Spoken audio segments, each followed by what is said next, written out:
एक बार बादशाह अकबर ने बेगम साहिबा के जन्मदिन के अवसर पर उन्हें एक बेशकीमती हार दिया। बादशाह अकबर का उपहार होने के कारण बेगम साहिबा को वह हार अति प्रिय था। उन्होंने उसे बहुत संभाल कर एक संदूक में रखा था। एक दिन श्रृंगार करते समय जब हार निकालने के लिए बेगम साहिबा ने संदूक खोला तो उन्होंने वह नदारद पाया।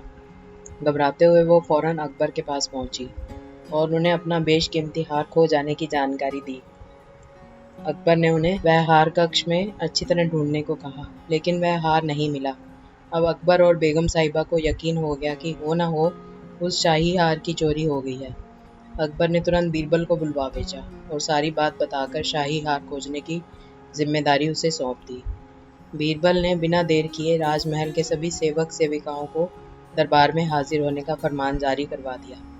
कुछ ही देर में दरबार लग चुका था। अकबर अपनी बेगम साहिबा के साथ शाही तख्त पर विराजमान थे।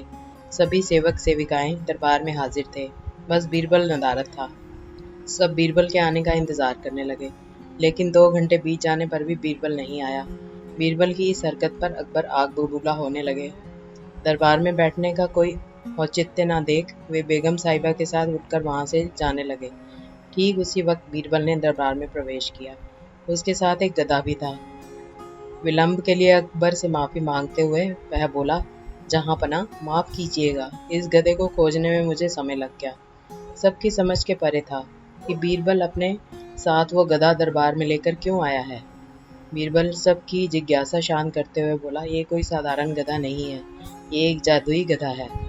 मैं ये गधा यहाँ इसलिए लाया हूँ ताकि ये शाही हार के चोर का नाम बता सके। बीरबल की बात अब भी किसी के पल्ले नहीं पड़ रही थी। बीरबल कहने लगा, मैं इस जादुई गधे को पास ही के एक कक्ष में ले जाकर खड़ा कर रहा हूँ। एक एक कर सभी सेवक सेविकाओं को उस कक्ष में जाना होगा और इस गधे की पूंछ पकड़कर जोर से चिल्लाना होगा कि उसने चोरी नहीं की है।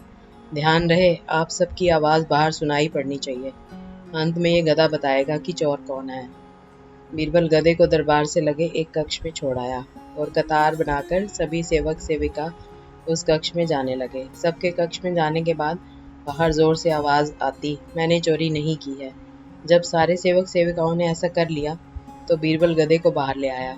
अब सबकी निगाहें गधे पर थी, लेकिन गधे को एक और खड़ा कर बीरबल एक विचित्र हरकत करने लगा।